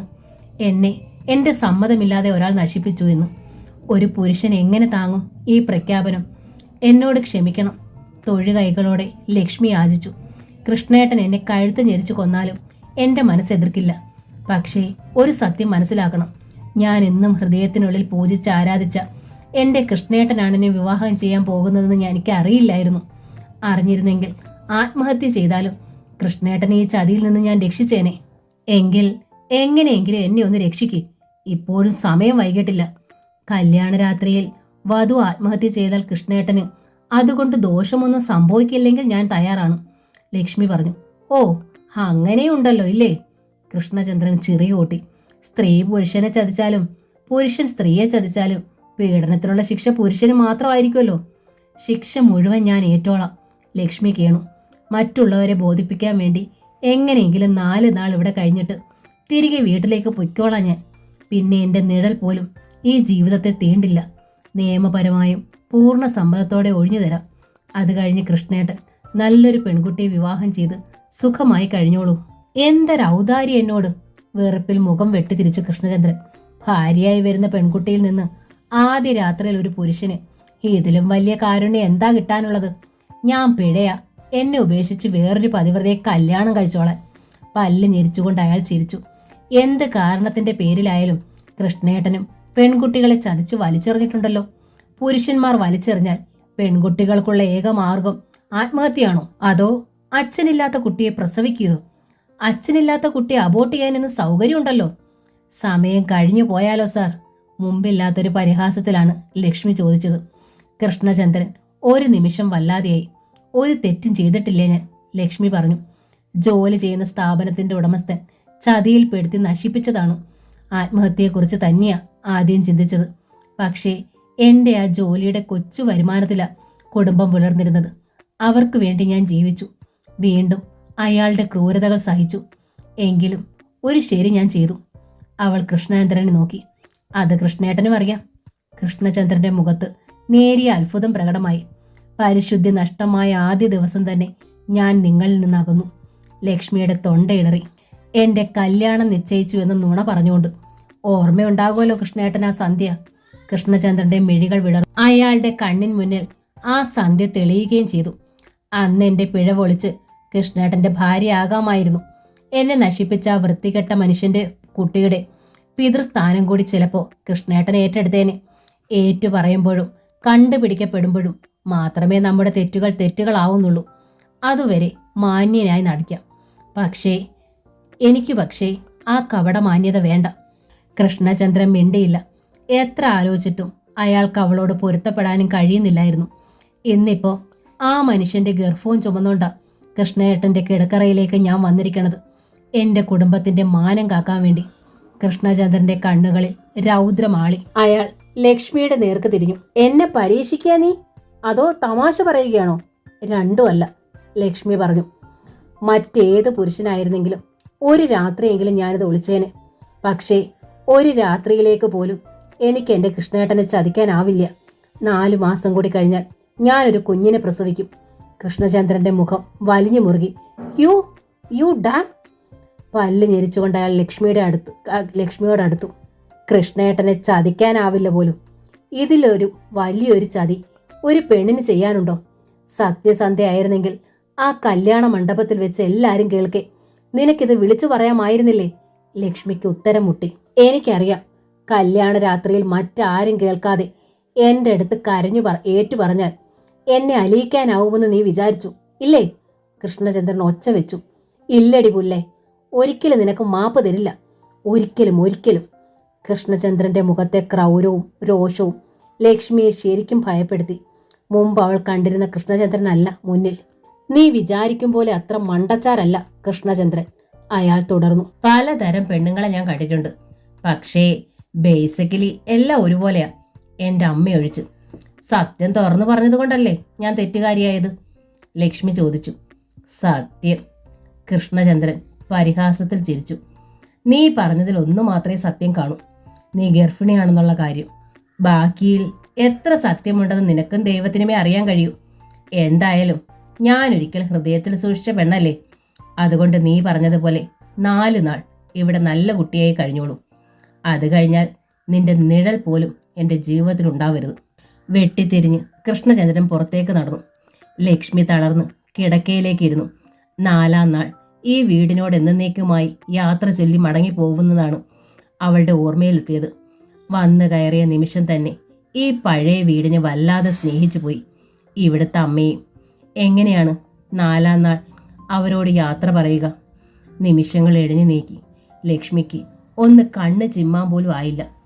ചുവർ ചാരി കിടക്കമുറിയുടെ തറയിലിരുന്നു. ഒടുവിൽ എപ്പോഴോ കണ്ണുകൾ മയങ്ങി. അപ്പോഴാണ് കാലച്ച കേൾക്കായത്. കൃഷ്ണചന്ദ്രൻ മടങ്ങി വന്നിരിക്കുന്നു. കിടന്നുറങ്ങാമായിരുന്നില്ലേ? പരുക്കൻ സ്വരത്തിൽ അയാൾ തിരക്കി. കൃഷ്ണേട്ടൻ എവിടെയോ അലയുമ്പോൾ ലക്ഷ്മി വേദനയോടെ കൃഷ്ണചന്ദ്രനെ നോക്കി. അലയുകയൊന്നും അല്ലായിരുന്നു ഞാൻ, പത്തായപ്പുരയിലുണ്ടായിരുന്നു. തിരിച്ചു വന്നത് അമ്മയെ പേടിച്ച. അമ്മ വെളുപ്പിനെ ഉണരും. വല്ല സംശയം തോന്നിയാൽ കിള്ളി കിള്ളി ഓരോന്ന് ചോദിച്ചുകൊണ്ടിരിക്കും. ലക്ഷ്മി എഴുന്നേറ്റ് മുഖം കുനിച്ചു നിന്നു. അമ്മയൊന്നും അറിയില്ല. മുഖം ഉയർത്താതെയാണ് ലക്ഷ്മി പറഞ്ഞത്. എൻ്റെ പാപത്തിൻ്റെ ശിക്ഷ ഞാൻ മാത്രമായി അനുഭവിച്ചോളാം. നോ, ഡയലോഗുകളൊന്നും വേണ്ട. തൽക്കാലം ഈ കിടക്കയിൽ വന്ന് കിടന്നോളൂ, കൃഷ്ണചന്ദ്രൻ പറഞ്ഞു. നമ്മൾക്കിടയിൽ നമ്മൾ അന്യരാണ്, അത് നമ്മൾ മാത്രം അറിഞ്ഞാൽ മതിയല്ലോ. ഞാൻ താഴെ കിടന്നോളാം, ലക്ഷ്മി പറഞ്ഞു. ഓക്കെ, കൃഷ്ണചന്ദ്രൻ തലകുലുക്കി. നിർബന്ധിക്കാനുള്ള ബന്ധം നമുക്കിടയിലില്ല. നെഞ്ചു പൊട്ടുന്നത് പോലെ തോന്നി ലക്ഷ്മിക്ക്. അവൾക്ക് അയാളോട് വല്ലാതെ സ്നേഹം തോന്നിയിരുന്നു. കൃഷ്ണചന്ദ്രൻ കിടക്കയിൽ നിന്നൊരു ഷീറ്റ് വലിച്ചെടുത്ത് ലക്ഷ്മിയുടെ നേർക്ക് എറിഞ്ഞു. ലക്ഷ്മി അത് മടക്കി നിലത്ത് വിരിച്ചു. മെല്ലെ അതിലേക്ക് ചാഞ്ഞു. ആ ഷീറ്റിൻ്റെ ഗന്ധം പോലും അവൾക്ക് അങ്ങേയറ്റം പ്രിയപ്പെട്ടതായി തോന്നി. ഈശ്വര, ഇവയൊക്കെ തനിക്ക് എത്ര ക്ഷണികമാണ്. എല്ലാറ്റിനോടും യാത്ര പറഞ്ഞു പോകണമല്ലോ. ആ കിടപ്പിൽ അവളൊന്നും മയങ്ങിയോ എന്ന് സംശയം. ശ്രീകുമാരി അമ്മ വാതുക്കൽ തട്ടി വിളിച്ചു. ലക്ഷ്മി, കുട്ടി എണീറ്റ് വരൂ, നേരം പുലർന്നു കേട്ടോ. ലക്ഷ്മി പിടഞ്ഞെഴുന്നേറ്റു. സാരി നേരെയാക്കി തിടുക്കത്തിൽ ചെന്ന് വാതിൽ തുറന്നു. നേരം പുലർന്നിട്ടില്ലായിരുന്നു. കൃഷ്ണൻ പിന്നെ കുംഭകർണന. വീട്ടിലെ വിളക്കായ പെണ്ണുങ്ങൾ അതുപോരല്ലോ. കുളത്തിൽ പോയി മുങ്ങിക്കുളിച്ചു വന്ന് വേണം അറപ്പടിയിൽ വിളക്ക് വയ്ക്കാൻ. പരദേവതാ സ്ഥാനമാ. ശുദ്ധമായും ഭക്തിയായും ആചരിച്ചാൽ വിളിക്കണ വിളി കേൾക്കും നമ്മുടെ പരദേവത. കുളിക്ക് മുമ്പ് ചൂടുവെള്ളതും കുടിക്കണ ശീലമുണ്ടോ കുട്ടിക്ക്? ഇല്ല, ലക്ഷ്മി പറഞ്ഞു. എങ്കിൽ ഈറൻ മാറ്റാനുള്ള തുണികളും എടുത്തോളൂ. കുളത്തിലേക്ക് ഞാൻ തുണ വരാം. പാനീസിന്റെ ആകൃതിയിലുള്ളൊരു റാന്തലുമായി ശ്രീകുമാരി അമ്മ മുമ്പേ നടന്നു. ഇന്നലെ ഉറങ്ങും മുമ്പ് ഞാൻ രാമായണം പകുത്തു നോക്കി, നടന്നുകൊണ്ടവർ പറഞ്ഞു. സാക്ഷാൽ ലക്ഷ്മി ദേവി തന്നെയാണത്രേ ലങ്കയിലേക്ക് കൊണ്ടുപോന്നിരിക്കുന്നത്. അത് കണ്ടപ്പോൾ എൻ്റെ ഉള്ളു കുളിർത്തു. പേരും ലക്ഷ്മി, എല്ലാം ഒത്തു വന്നുല്ലോ. ലക്ഷ്മിയുടെ നെഞ്ചിനകത്ത് ഒരു തേങ്ങൽ ചിതറി. കുളത്തിലെ തണുത്ത വെള്ളത്തിൽ മുങ്ങുമ്പോഴും ലക്ഷ്മിയുടെ കണ്ണുകൾ നിറഞ്ഞൊഴുകുകയായിരുന്നു. 4 നാൾ കടന്നത് അവൾ അറിഞ്ഞില്ല. കല്യാണ പിറ്റേന്ന് രാവിലെ ഒരു അത്യാവശ്യ യാത്രയുണ്ടെന്ന് പറഞ്ഞ് ടൗണിലേക്ക് പോയ കൃഷ്ണചന്ദ്രൻ 4-ാം നാളാണ് തിരികെ വന്നത്. ഇങ്ങനെ ഒരു കൊരങ്ങൻ ശ്രീകുമാരി അമ്മ അടിക്കാൻ കൈയോങ്ങി. ഒരു പെൺകുട്ടിയെ കൊണ്ടുവന്നാക്കിയിട്ട് എവിടേക്കാ നീ പാഞ്ഞത്? ഞാൻ വരാൻ വൈകിയാലും പേടിക്കണ്ടെന്ന് പറഞ്ഞിരുന്നുല്ലോ. കൃഷ്ണചന്ദ്രൻ ചിരിച്ചു. അതുകൊണ്ടായോ? ശ്രീകുമാരി അമ്മ ചോദിച്ചു. ഈ കുട്ടി എന്ത് നിരീക്ഷിച്ചിട്ടുണ്ടാവുക? അതെത്ര സങ്കടപ്പെട്ടിട്ടുണ്ടാവും? കൃഷ്ണചന്ദ്രൻ ലക്ഷ്മിയുടെ മുഖത്തേക്ക് നോക്കി. ലക്ഷ്മി മുഖം കുനിച്ചു. 4-ാം നാൾ വിരുന്നിന് പോണോന്നൊക്കെയുണ്ട്. കുസൃതി ചിരിയോടെ ശ്രീകുമാരി അമ്മ ലക്ഷ്മിയെ നോക്കി. കുട്ടിക്ക് പോണോ ഈ അമ്മയെ വിട്ട്? നീ തിരിച്ചു വരാതെ നിക്ക് ആഹാരം ഇറങ്ങില്ല. എല്ലാം അമ്മയും കൃഷ്ണേട്ടനും തീരുമാനിച്ചാൽ മതി, ലക്ഷ്മി പറഞ്ഞു. ഏതായാലും മാമൂലുകൾ തെറ്റിക്കണ്ട, ശ്രീകുമാരി അമ്മ കൃഷ്ണേന്ദ്രനോട് പറഞ്ഞു. കുട്ടിയെ ഒന്ന് കൊണ്ടുപോയിട്ട് കൊണ്ടുവന്നോളൂ. അവിടെ ആക്കിയിട്ട് പോരരുത്. എത്ര തല പോണ കാര്യമായാലും ഒരു രാത്രി തങ്ങാം. പിറ്റേന്ന് പ്രാതൽ കഴിച്ചിങ്ങ് പോന്നേക്കണം. തുളസിയുടെ ലീവ് കഴിഞ്ഞു വെച്ചാൽ അവളെയും കൂട്ടിക്കോളൂ. മറ്റൊന്നുകൂടി, അവിടെ എല്ലാവർക്കും തുണികൾ വാങ്ങണം. അങ്ങനെ ഒരു ചടങ്ങ് കൂടിയുണ്ട്. എല്ലാറ്റിനും കൃഷ്ണചന്ദ്രൻ തലകുലുക്കി. ഇറങ്ങാൻ നേരം ശ്രീകുമാരിയമ്മ ലക്ഷ്മിയോട് ചോദിച്ചു, അമ്മയ്ക്ക് എന്താ കുട്ടി കൊണ്ടുവരിക? ലക്ഷ്മിയുടെ കണ്ണുകൾ നിറഞ്ഞു. എന്താ അമ്മയ്ക്ക് വേണ്ടേ? ശ്രീകുമാരിയമ്മ ലക്ഷ്മിയെ ചേർത്ത് പിടിച്ച് നെറുകയിൽ മുത്തി. അമ്മയ്ക്ക് നിന്നെ മതി. എത്രയും വേഗം നീ ഇങ്ങ് വന്നാ മതി. ലക്ഷ്മി തിരിഞ്ഞ് ദീനമായി കൃഷ്ണചന്ദ്രനെ നോക്കി. അയാൾ മുഖം തിരിച്ചു കളഞ്ഞു. ബൈക്കിന് പിന്നിൽ നിന്ന് യാത്ര ചെയ്ത് ശീലമുണ്ടോ? ബൈക്ക് സ്റ്റാർട്ട് ചെയ്തുകൊണ്ട് കൃഷ്ണചന്ദ്രൻ ലക്ഷ്മിയോട് ചോദിച്ചു. ഇല്ല, ലക്ഷ്മി പറഞ്ഞു. ഓ, ടെക്സ്റ്റൈൽ ഷോപ്പ് ഉടമ കറുത്ത ഗ്ലാസ് ഇട്ട AC-ക്കകത്ത് ആയിരിക്കുമല്ലോ കൊണ്ടു നടന്നിട്ടുണ്ടാവുക, ഇല്ലേ? കൃഷ്ണചന്ദ്രൻ ചിരിച്ചു. നെഞ്ചിലൂടെ ഒരു കടാര ആഴ്ന്നിറങ്ങിയതായി ലക്ഷ്മിക്ക് തോന്നി. പൊടുന്നനെ അവളുടെ മനസ്സുറച്ചു. ഈ മനുഷ്യൻ തന്നെ ഉപേക്ഷിച്ചോട്ടെ, അതാണ് നല്ലതെന്ന് ലക്ഷ്മിക്ക് മനസ്സിലായി. കുറേ ടെക്സ്റ്റൈൽ പാക്കറ്റുകളുമായാണ് അവർ മാരാത്തെത്തിയത്. അമ്പിളിക്കുട്ടിക്കും രാധിക്കുമൊക്കെ കൃഷ്ണചന്ദ്രൻ തന്നെ അത് കൊടുത്തു. രാത്രി കൃഷ്ണചന്ദ്രൻ മുരളി കിടക്കാറുള്ള തെക്കിനിയിലെ കട്ടിലാണ് കടന്നത്. ലക്ഷ്മി തുളസിയോടൊപ്പം. ഏട്ടൻ എന്ത് വിചാരിക്കും? തുളസി ചോദിച്ചു. സാരയില്ല, ലക്ഷ്മി മന്ദഹസിച്ചു. 4 നാളായില്ലേ നമ്മൾ പിരിഞ്ഞു. ഏട്ടന് സംശയമൊന്നും? തുളസി ശബ്ദം താഴ്ത്തി. ഹേയ്, ലക്ഷ്മി കണ്ണടച്ച് കാണിച്ചു. തുളസി ആശ്വാസത്തോടെ നെഞ്ചിൽ കൈ ചേർത്തു. രാവിലെ പല്ല് തേക്കാൻ കൃഷ്ണചന്ദ്രന് കിണ്ടിയിൽ വെള്ളം കൊണ്ടുപോയി കൊടുത്തത് തുളസിയാണ്. തനിച്ചൊന്ന് കിട്ടാൻ കാത്തിരിക്കുകയായിരുന്നു ഞാൻ, കൃഷ്ണചന്ദ്രൻ തുളസിയോട് പറഞ്ഞു. തുളസി അമ്പരപ്പിൽ കൃഷ്ണചന്ദ്രനെ നോക്കി. ഏട്ടത്തി ചതിച്ചത് ഏട്ടത്തിയുടെ ഗതികേട് കൊണ്ടാവും, കൃഷ്ണചന്ദ്രൻ പറഞ്ഞു. അതെനിക്ക് മനസ്സിലാവും. ഈ അനിയത്തി എന്നെ ചതിച്ചതോ? അന്ന് ആദ്യം നമ്മൾ കണ്ടപ്പോൾ ഞാൻ എന്തൊക്കെയോ പറഞ്ഞു. അതിൻ്റെ പ്രതികാരമായിരുന്നോ ഗർഭിണിയായ ഏട്ടത്തിയെ എൻ്റെ തലയിൽ കെട്ടിവെച്ചത്? തുളസി ഞെട്ടിപ്പോയി. അവളുടെ ശ്വാസം നിലച്ചു. ഏട്ടത്തിയുടെ രഹസ്യം അനിയത്തി അറിഞ്ഞില്ലെന്നാണോ ഭാവിക്കണത്? കൃഷ്ണചന്ദ്രൻ ചോദിച്ചു. ആ കളി വേണ്ടാട്ടോ. തുളസി ഒരക്ഷരം ശബ്ദിച്ചില്ല. മുടി ചീവി ഷർട്ട് മാറ്റി ബ്രീഫ് കേസുമായി കൃഷ്ണചന്ദ്രൻ ഇറങ്ങി. ബൈക്കിൽ കയറുമ്പോൾ അയാൾ ശാരദയോടും ഗോവിന്ദമാരാരോടും പറഞ്ഞത് ഇങ്ങനെയാണ്. ഒരത്യാവശ്യ യാത്രയുണ്ട്, ലക്ഷ്മി ഇവിടെ നിൽക്കട്ടെ, ഞാൻ 2 ദിവസം കഴിഞ്ഞ് വരാം. ഏട്ടത്തി, തുളസി ലക്ഷ്മിയുടെ കൈ പിടിച്ചു. എന്തിനാ എന്നോട് കള്ളം പറഞ്ഞത്? കൃഷ്ണചന്ദ്രൻ പോയി കഴിഞ്ഞ ശേഷം തെക്കിനി കോലായിൽ വിളിച്ചുകൊണ്ടുപോയാണ് തുളസി ചോദിച്ചത്. ലക്ഷ്മി അമ്പരപ്പിൽ മിഴികൾ വിടർത്തി തുളസിയെ നോക്കി. എൻ്റെ അടുത്ത് പൊട്ടം കളിക്കണ്ട, തുളസി പറഞ്ഞു. കൃഷ്ണേട്ടൻ ഇനി തിരിച്ചു വരില്ല, എനിക്കറിയാം എന്ന് നിന്റെ അടുത്ത് പറഞ്ഞോ? അങ്ങനെ പറയണ്ട. നമ്മൾ കാട്ടിയ ചതി കൃഷ്ണേട്ടൻ മനസ്സിലാക്കിയിരിക്കണു. എൻ്റെ അടുത്ത് അതിൻ്റെ സൂചന തന്നു. ഏട്ടത്തെയും അത് അറിഞ്ഞിരിക്കണു. അതുകൊണ്ടല്ലേ ഇന്നലെ പിരിഞ്ഞു കിടന്നത്. ലക്ഷ്മി മിണ്ടിയില്ല. ആ കൺപേലികളിൽ കണ്ണീർ തിളങ്ങി. കൃഷ്ണേട്ടന് സംശയമൊന്നും ഇല്ലെന്നല്ലേ ഇന്നലെ ഏട്ടത്തി എന്നോട് പറഞ്ഞത്? എന്തിനെന്നോടിങ്ങനെ ഒളിച്ചു? ഒരു രാത്രി കൂടി നീ സന്തോഷമായി ഉറങ്ങിക്കോട്ടെ എന്ന് കരുതിയാ. ഒരേങ്ങലോടെ ലക്ഷ്മി മുഖം കുനിച്ചു. ഇനി നമുക്കങ്ങനെ ഉറങ്ങാനാവില്ലല്ലോ. എന്നാലും ഇന്നലെ തന്നെ ഞാനത് അറിഞ്ഞിരുന്നെങ്കിൽ ഇനി കൃഷ്ണേട്ടൻ പോകുമ്പോഴേക്കും എനിക്ക് തയ്യാറെടുപ്പിന് സമയം കിട്ടിയേനെ. എന്ത് തയ്യാറെടുപ്പ്? കൃഷ്ണേട്ടനെ പറഞ്ഞ് മനസ്സിലാക്കാമായിരുന്നു. ആ കാല് പിടിക്കാമായിരുന്നു. ആണുങ്ങളെ നിനക്കറിയില്ല കുട്ടി. ലക്ഷ്മി തുളസിയെ ചേർത്ത് പിടിച്ച് തഴുകി. നകുലനുമായി നീ വളരെ അടുത്ത് ഇടപഴകിയിരിക്കാം.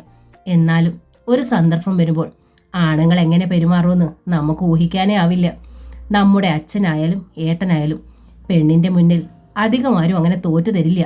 അവരുടെ ഉള്ളിലെ ദേഷ്യം അടങ്ങണമെങ്കിൽ കാലം കഴിയണം. കൃഷ്ണേട്ടൻ എന്നോട് കരുണ കാട്ടുമെന്നായിരുന്നു എൻ്റെ പ്രതീക്ഷ. എന്നാലും ഇത്ര വേഗം എങ്ങനെ അറിഞ്ഞു ഇത്? തുളസി കിതച്ചു. ലക്ഷ്മി ഏട്ടത്തിക്ക് തീരെ പിടിപ്പില്ലാതെ പോയി. കഷ്ടപ്പെട്ടതെല്ലാം വെറുതെ ആയല്ലോ. ഞാനെല്ലാം ഏറ്റു പറഞ്ഞതാണ് മോളെ. പൊട്ടിക്കരഞ്ഞുകൊണ്ട് ലക്ഷ്മി തുളസിയുടെ നെഞ്ചിലേക്ക് വീണു. ഈർഷ്യയിൽ അവൾ ഏട്ടത്തിയെ ദേഹത്ത് നിന്ന് തള്ളി മാറ്റി. അപ്പോ താനേ തുലച്ചതാണില്ലേ എല്ലാം? പിന്നെ എന്തിന് ഈ നാടകം മുഴുവൻ കളിച്ചു? ആ പാവ അമ്മയുടെ അവസ്ഥ എന്തായിട്ടുണ്ടാവും ഇപ്പോൾ? ഇനി മുതൽ ഈ വീടിൻ്റെ അവസ്ഥയോ? പറഞ്ഞ നേരം കൊണ്ടെല്ലാം നാട് നീളെ പരക്കില്ലേ? എല്ലാം അറിഞ്ഞുകൊണ്ടാ ഞാൻ. എന്നിട്ടും കൃഷ്ണേട്ടനെ ചതിക്കാൻ മനസ്സനുവദിച്ചില്ല. കൃഷ്ണേട്ടൻ. തുളസി ശുണ്ടിയിൽ മുഖം വെട്ടിത്തിരിച്ചു. ഇപ്പൊ എല്ലാം തീർന്നില്ലേ? ഇത്രേ ഉള്ളു പുരുഷൻ എന്നെന്തേ മനസ്സിലാക്കിയില്ല? ഒട്ടും അനുഭവമില്ലാത്ത ആളല്ലല്ലോ. തീരെ ചെറിയ കുട്ടിയല്ല. ഞാൻ പറഞ്ഞല്ലോ എല്ലാം അറിഞ്ഞോണ്ടാ, ലക്ഷ്മി തുടർന്നു. പക്ഷേ കൃഷ്ണേട്ടനോട് എൻ്റെ ജീവിതത്തിലെ ആദ്യത്തെ അവസാനത്തെയും പുരുഷനാ അദ്ദേഹം. ദേവരാജ് റെഡ്ഡിയാർ വെറും ഒരു പേക്കിനാവ് മാത്രമാ. പുരുഷനായിട്ട് എനിക്കറിയാം കൃഷ്ണേട്ടനെ മാത്രമാ. തുളസി അത്ഭുതത്തിൽ ലക്ഷ്മിയുടെ നേർക്ക് തിരിഞ്ഞു. ലക്ഷ്മി ആ പഴയ കഥ പറഞ്ഞു. എനിക്ക് വിശ്വസിക്കാനേ ആവുന്നില്ല. തുളസി ലക്ഷ്മിയുടെ കൈ പിടിച്ചു. എങ്കിൽ അദ്ദേഹം തിരിച്ചു വരൂ ഏട്ടത്തി. 2 ദിവസം കഴിഞ്ഞ് വരാമെന്ന് തന്നെയല്ലേ പറഞ്ഞത്? ഇല്ല മോളെ, ലക്ഷ്മി അറിയിച്ചു. അദ്ദേഹം ഇനി വരില്ല. വരാന്ന് പറഞ്ഞു പോയത് ഒരു ഉപചാരത്തിന് മാത്രം. വരില്ലാന്ന് എന്നോട് പറഞ്ഞിട്ടുണ്ട്. അതൊക്കെ അന്നേരത്തെ ഒരു ദേഷ്യത്തിന് പറഞ്ഞതാവും, തുളസി സമാധാനിപ്പിച്ചു. എന്നാലും ഇത്രയും വലിയൊരു ചതി ഏതെങ്കിലും പുരുഷന് പൊറുക്കാനാവുമോ? 4 മാസം കഴിഞ്ഞ് ഞാൻ പ്രസവിക്കുമ്പോൾ അദ്ദേഹം എങ്ങനെ മനുഷ്യനെ നേരിടും? രഹസ്യമായി എവിടെങ്കിലും പോയി പ്രസവിക്കുന്നതിനെ കുറിച്ചൊക്കെ ചില കഥകളിൽ വായിച്ചിട്ടുണ്ട്. ജീവിതത്തിൽ അത് സാധിക്കൂ? തുളസിക്ക് ഉത്തരം മുട്ടി. എന്നാലും പ്രാതല് കഴിക്കാതെ കൃഷ്ണചന്ദ്രൻ പോയത് ശരിയായില്ല. അവർക്കരികിലേക്ക് വന്നുകൊണ്ട് ശാരദ പറഞ്ഞു. ലക്ഷ്മി നിർബന്ധിച്ചിരുന്നെങ്കിൽ അവനനുസരിച്ചേനെ. ലക്ഷ്മി തിടുക്കത്തിൽ കണ്ണു തുടച്ചു.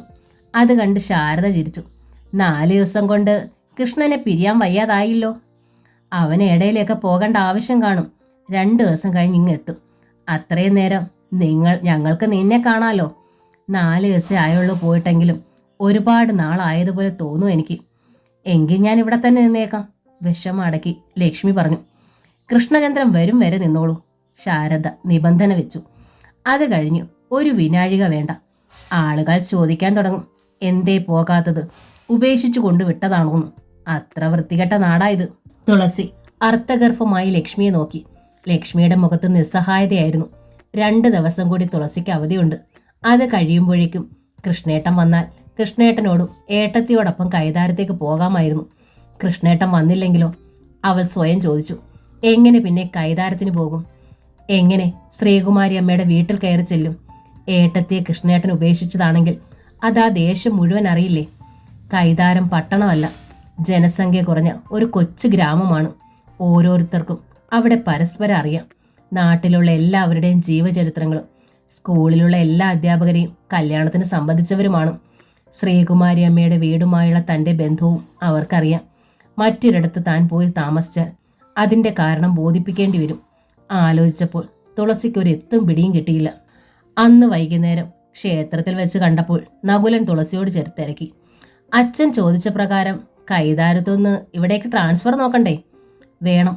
ഒട്ടും ആലോചിക്കാതെയാണ് തുളസി പറഞ്ഞത്. എങ്കിൽ അവധി കഴിഞ്ഞു പോകും മുമ്പ് അച്ഛനെ കാണണം. വല്ലത് എഴുതി കൊടുക്കാനുണ്ടെങ്കിൽ ഒപ്പിട്ട് കൊടുക്കണം. അച്ഛൻ പറഞ്ഞത് സംഗതി നടക്കുമെന്നാ. MLA നമ്പ്യാരില്ലേ കക്ഷി, അച്ഛന് വാക്കു കൊടുത്തിട്ടുണ്ടത്രേ.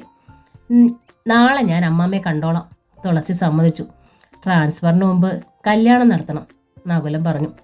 എല്ലാം നകുലേട്ടൻ തീരുമാനിച്ചാൽ മതി. ലക്ഷ്മി വന്നിട്ട് പോയില്ലേ? മറ്റേ കക്ഷി രാവിലെ ബൈക്കിൽ പറക്കണത് കണ്ടുവല്ലോ. പോയിട്ട് വരും ലക്ഷ്മി ഏട്ടത്തെ കൊണ്ടുപോവാൻ. അറിയാതെ നുണ പറഞ്ഞു പോയതാണ് തുളസി. എല്ലാ പ്രയാസങ്ങളും നകുലൻ്റെ അടുത്ത് ഏറ്റു പറഞ്ഞാലോ എന്ന് രാവിലെ ആലോചിച്ചതാണ്. മുന്നിലെത്തുമ്പോൾ ധൈര്യം വന്നില്ല. നകുലേട്ടൻ എങ്ങനെ പ്രതികരിക്കുമെന്ന് അറിയില്ലല്ലോ. കൃഷ്ണേട്ടനെ പോലെ നകുലേട്ടനും ഒരു സാധാരണ പുരുഷനാണ്. അല്പം കൂടുതൽ സ്വാർത്ഥനും ചപുലനുമാണോ എന്ന് സംശയമുള്ളൂ. തുളസിക്കിനി അധികാരമായി ഏട്ടത്തിയുടെ വീട്ടിൽ താമസിക്കാമല്ലോ, നകുലൻ പറഞ്ഞു. ലക്ഷ്മി ഇനി അവിടെ ഉണ്ടല്ലോ എന്നത് എനിക്കൊരു സമാധാനമാണ്. എന്നാലും ഏട്ടത്തിയുടെ ഭർത്താവിൻ്റെ കണ്ണ് അനിയത്തിയിലേക്ക് വീണാലും കുഴപ്പമാണ്. പലപ്പോഴും പല വീടുകളിലും അങ്ങനെ സംഭവിക്കാറുണ്ട്. തുളസിയുടെ മുഖം കറുത്തു. നകുലേട്ടൻ ആരെയാ വിശ്വസിക്കാനാവുക? അവനവനെ പോലും വിശ്വാസം ഉണ്ടാവില്ലെന്നാ എനിക്ക് തോന്നണത്. നേര്, നകുലൻ ചിരിച്ചു. എനിക്ക് എന്നെ പോലും അത്ര വിശ്വാസമല്ല. മനുഷ്യൻ ചിലപ്പോൾ എന്തും ചെയ്തു കളയും. പുരാണത്തിൽ പോലും അതുണ്ട്. ആശ്രമ കന്യകമാർ ഗർഭം ധരിച്ചിട്ടില്ലേ? ദേവന്മാരുടെ രാജാവായ ദേവേന്ദ്രൻ മുനിപത്നിയെ പ്രാപിക്കാൻ തക്കം നോക്കിയില്ലേ? മാമുനി ശ്രേഷ്ഠൻ കടത്തുകാരിയെ കടന്നു പിടിച്ചില്ലേ? എൻ്റെ അടുത്ത് പറയണ്ട മനുഷ്യന്മാരുടെ കേമത്തങ്ങൾ. എല്ലാം കള്ളന്മാരാ, ഞാനടക്കം. നമ്മുടെ എല്ലാം മനസ്സിലുണ്ട് കള്ളന്മാർ. ജീവിതത്തിൽ ചെയ്യാൻ മടിക്കുന്ന പലതും നാം മനസ്സിൽ സങ്കല്പിക്കാറില്ലേ? ചില വീരന്മാര് രണ്ടും കൽപ്പിച്ചങ്ങ് ചെയ്യും, അത്രേ ഉള്ളൂ. മതി. തുളസി നടന്നു. നല്ല കാര്യങ്ങൾ വല്ലതും പറയാനുണ്ടെങ്കിൽ നമുക്ക് പറയാം. ഒരു നല്ല കാര്യമേ എനിക്കിനി പറയാനും ചെയ്യാനുമുള്ളൂ. ഒരു പെണ്ണിനെ എൻ്റെ വീട്ടിൽ കൈ പിടിച്ചു കൊണ്ടുവരിക. ഗോവിന്ദമാരാരുടെയും ശാരദക്കുട്ടിയമ്മയുടെയും പുത്രിക്ക് അതിന് സൗകര്യമില്ലേച്ച പൂ വിറ്റു നടക്കണം. വല്ല തമിഴത്തി കുട്ടികളെയെങ്കിലും ഞാൻ വിളിച്ചോണ്ട് വരും. തുളസി വിടർന്ന കണ്ണുകൾ കൊണ്ട് നകുലന്റെ നേർക്ക് ഒരു കൂർത്ത നോട്ടം അയച്ചു. അയാൾ ചിരിച്ചതേ ഉള്ളൂ. പിറ്റേന്നവൾ തെക്കേ മാരാത്ത് ചെന്ന് അമ്മാമ്മയെ കണ്ടു. പാടത്ത് കാവിലെ വേല പ്രമാണിച്ച് ചെണ്ട സാധകം ചെയ്യുകയായിരുന്നു ശേഖരമാരാർ. അത് കഴിയോളം ഉമ്മറത്തൂണിൽ തെരുപിടിച്ച് തുളസി കാത്തു നിന്നു. തിരിഞ്ഞു നോക്കി തുളസിയെ കണ്ട മാരാർ തിരക്കി. മിണ്ടാതെ നിൽക്കുമായിരുന്നോ? ഒന്ന് പറയാമായിരുന്നില്ലേ? ഞാൻ കാണുകയും കേൾക്കുകയായിരുന്നു. തുളസി കുസൃതിയിൽ പുഞ്ചിരിച്ചു. എത്ര നാളായി അമ്മാമ്മയുടെ ചെണ്ടയൊന്ന് ആസ്വദിച്ചിട്ട്. മാരാർ ചിരിയോടെ അരമതിലിരുന്നു. നിന്റെ അച്ഛൻ കേൾക്കണ്ട. ശേഖരന്റെ ഇണ്ടി സേവ കാരണം രാത്രി ഉറങ്ങാൻ കഴിയാറില്ലെന്ന് അയാൾ ഇടയ്ക്കിടെ ചായക്കടയിലിരുന്ന് പരാതിപ്പെടാറുണ്ടത്രേ. തുളസിയുടെ മുഖം മങ്ങി, ശിരസ് താണു. നിന്റെ ട്രാൻസ്ഫർ കാര്യം ഞാൻ നമ്പൂതിരിയോട് പറഞ്ഞിട്ടുണ്ട്. ശേഖരമാരാർ പൊടുന്നനെ വിഷയം മാറ്റി. തിരക്ക് കാരണം അയാളെ ഒന്ന് കണ്ടുകിട്ടാഞ്ഞിട്ടാണേ. സാവധാനം മതി, തുളസി പറഞ്ഞു. ആട്ടെ, ലക്ഷ്മി സന്തോഷമായിരിക്കണോ? മാരാർ തിരക്കി. ഉവ്വ്. പാവം കുട്ടി, മാരാർ നിശ്വസിച്ചു. തന്തയുടെ ആങ്ങളയുടെയും പിടിപ്പുകേട് കൊണ്ട് അത് ഒത്തിരി ദുരിതങ്ങൾ അനുഭവിച്ചിട്ടുണ്ട്. ഇനിയെങ്കിലും അതിനൊരു നല്ല ജീവിതം ഉണ്ടായ മതിയായിരുന്നു. തുളസിയുടെ നെഞ്ചു വിങ്ങി, കണ്ണുകൾ തുളുമ്പി. അടുക്കളയിൽ കയറി മോര് കടുക് വറുത്ത് ഒരു മെഴുക്ക് പുരട്ടി ഉണ്ടാക്കി വെച്ചിട്ടാണ് തുളസി മടങ്ങിയത്. അന്ന് രാത്രിയായിട്ടും കൃഷ്ണചന്ദ്രൻ വന്നില്ല. എന്താ ഏട്ടത് ചെയ്യുക? തുളസി ലക്ഷ്മിയോട് തിരക്കി. കൃഷ്ണേട്ടൻ വന്നില്ലല്ലോ. വരില്ലാന്ന് ഞാൻ പറഞ്ഞതല്ലേ. ലക്ഷ്മിയുടെ തൊണ്ടയിടറി. ഞാൻ എന്താ വേണ്ടത്? അതായിരുന്നു തുളസിയുടെ പ്രശ്നം. നാളെയെങ്കിലും സ്കൂളിൽ പോകണം. തിരികെ കൃഷ്ണേട്ടൻ്റെ വീട്ടിലേക്ക് പോകാൻ വയ്ക്കുമോ? കൃഷ്ണേട്ടൻ അവിടുത്തെ അമ്മയോട് വല്ലതും പറഞ്ഞിട്ടുണ്ടാവുമോ? ഏട്ടത്തിയെ കൊണ്ട് ചെല്ലാത്തപ്പോൾ അവർ തിരക്കി കാണില്ലേ? കൃഷ്ണേട്ടൻ വീട്ടിലേക്കാണോ പോയതെന്ന് പോലും എനിക്കറിയില്ല. ലക്ഷ്മി കൈമലർത്തി. ആരാ ഒന്ന് അന്വേഷിക്കുക? ആരോടാ പറയാൻ പറ്റുക? അവിടെ അച്ഛ അമ്മ മാത്രമേ ഉള്ളൂ. അമ്മാമ്മയും ചെറിയമ്മയൊക്കെ അത്ര നല്ല മനസ്ഥിതിയിലും അല്ല. കൃഷ്ണേട്ടൻ്റെ അമ്മ വിവരം അറിഞ്ഞിട്ടുണ്ടെങ്കിൽ എനിക്ക് അവരെ അഭിമുഖീകരിക്കാനാവില്ല. കരച്ചിൽ പോലെ തുളസി പറഞ്ഞു. വല്ല വിഷവും വാങ്ങി തിന്ന് എല്ലാം കൂടി ചത്താ മതിയായിരുന്നു. എന്തിനാ എല്ലാവരും ചാവണത്? ഞാനത് ചെയ്തോളാന്ന് എപ്പോഴേ ഞാൻ പറഞ്ഞതാ. ലക്ഷ്മി ചോദിച്ചു. എന്തേ ഇവിടെ ഏട്ടത്തി അനിയത്തിയും തമ്മിൽ കുശുകുശുക്കല്? ശാരദ ചോദിച്ചു. കൃഷ്ണചന്ദ്രനെ കണ്ടതുമില്ലല്ലോ. തുളസിക്ക് സ്കൂളും മുടങ്ങിയല്ലോ. ഏട്ടത്തി അനിയത്തിയും കൂടി നാളെ അങ്ങോട്ട് പോയാലോ? കൃഷ്ണേട്ടൻ വരാതെയോ? തുളസി ചോദിച്ചു. അത് ശരിയാണോ? എൻ്റെ കാര്യമല്ല ഏട്ടത്തി പോണത്. അവന് വല്ല അസൗകര്യമായി വരാത്തതാണെങ്കിലോ? ശാരദ ആരാഞ്ഞു. ഇവിടെ ഇപ്പോൾ തിരക്കിപ്പോകാൻ ആരുമില്ലല്ലോ. അച്ഛനോട് പറഞ്ഞ വണ്ടിക്കൂലി ഇരട്ടിപ്പടി ഉണ്ടാക്കണം. ഏതായാലും നാളെ ഞാൻ പോകും, തുളസി പറഞ്ഞു. അത് കഴിഞ്ഞ് ഏട്ടത്തിയുടെ കാര്യം തീരുമാനിക്കാം. പിറ്റേന്ന് വെളുപ്പിന് തുളസി പുറപ്പെട്ടു. നീ കൃഷ്ണേട്ടൻ്റെ വീട്ടിൽ പോവില്ലേ? ഇറങ്ങാൻ നേരം ലക്ഷ്മി തിരക്കി. അത് കൈതാരം സ്കൂളിൽ ചെന്നിട്ടേ തീരുമാനിക്കൂ, പറഞ്ഞിട്ട് തുളസി ഇറങ്ങി.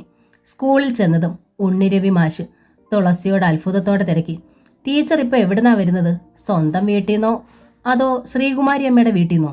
തുളസിക്ക് അത് കേട്ട് പരിഭ്രമമായി. എന്താ മാഷേ? ശ്രീകുമാരിയമ്മയുടെ വീട്ടിൽ നിന്നലെ ഇവിടേക്ക് ആള് വന്നിരുന്നു. ടീച്ചർ വന്നോന്ന് തിരക്കാൻ. അവിടെ കയറിയിട്ടാണോ വരണേന്ന് അറിയാൻ തിരക്കിയതാ. അല്ല, ഞാൻ നേരെ വരിക, തുളസി പറഞ്ഞു. എങ്കിൽ അവിടെ ഒന്ന് പോയി തിരക്കിക്കോളൂ. എന്തേലും അത്യാവശ്യം ഉണ്ടോന്ന് അറിയില്ലല്ലോ, മാഷ് നിർദ്ദേശിച്ചു. ആദ്യ പീരീഡ് കഴിഞ്ഞ് തുളസി ഹെഡ് മാസ്റ്ററുടെ അനുമതിയോടെ പുറത്തു കടന്നു. ശ്രീകുമാരി അമ്മയുടെ വീടിൻ്റെ പടിപ്പുരയ്ക്ക് മുന്നിലെത്തിയതും അവളുടെ കാലുകൾ കുഴഞ്ഞു. മുന്നോട്ട് നീങ്ങാൻ വയ്യ. എങ്കിലും ധൈര്യം ആർജിച്ച് തുളസി മുറ്റത്തെത്തി. കൃഷ്ണേട്ടൻ ഉണ്ടായിരുന്നെങ്കിൽ എന്നാണ് അവൾ ആശിച്ചത്.